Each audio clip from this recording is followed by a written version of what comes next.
যদি আপনার বয়স 18 থেকে 35 বছরের মধ্যে হয় এবং তুমি যদি মুসলিম হও, তবে দেরি হওয়ার আগেই তোমার এই 15টি বিষয় জানা উচিত। 1. সময় মতো নামাজ পড়ো। এটা তোমার দিনের কেন্দ্রবিন্দু এবং বরকতের চাবিকাঠি। সূরা আনকাবুত। 2. নিজেকে শৃঙ্খলিত করো। আত্মনিয়ন্ত্রণ ছাড়া স্বপ্ন শুধু স্বপ্নই থেকে যায়। সূরা আল হাসর। 3. গোপনে হারাম থেকে বাঁচো। একা থাকলে যা করো সেটাই তোমার আসল পরিচয়। সূরা আল মুলক। 4. সঠিক বন্ধুর সঙ্গ নাও। তারা তোমাকে জান্নাতের দিকে টানতে পারে বা জাহান্নামের দিকে ঠেলে দিতে পারে। আবু দাউদ। 5. অযথা বিয়েতে দেরি করো না। পারফেক্ট টাইম এর পিছনে ছোট অনেক সময় ফিতনার দিকে নিয়ে যায়।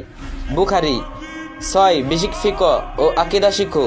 জ্ঞান ছাড়া আল্লাহর ইবাদত সঠিকভাবে করা যায় না। জ্ঞান ঈমান বাড়ায়। সুনান ইবনে মাজাহ। 7. জবান নিয়ন্ত্রণ করো।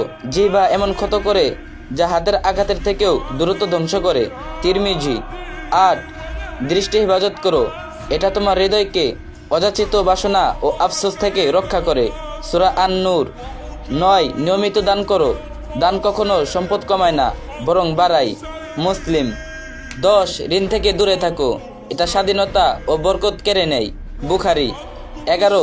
শরীরকে শক্ত রাখো। স্বাস্থ্য একটি আমানত। শক্তি ইবাদত ও কাজে সহায়তা করে। বুখারী। 12. মূল্যবান কোনো দক্ষতা অর্জন করো, যাতে তুমি হালাল উপার্জন করতে পারো, কারো চাকরির উপর নির্ভর না করে। তিরমিজি। 13. প্রতিদিন কোরআন পড়ো। এক পৃষ্ঠা হলেও আল্লাহর সাথে সংযোগ তৈরি হয়। সূরা ফাতির। 14. সফর করো। আল্লাহর দৃষ্টি দেখো, জ্ঞান অর্জন করো, আর স্বাচ্ছন্দ্যের গণ্ডি ভাঙ্গো। সূরা আল আনকাবুত। 15. মৃত্যুকে স্মরণ করো। এটা তোমার অগ্রাধিকার ঠিক রাখে। তিরমিজি।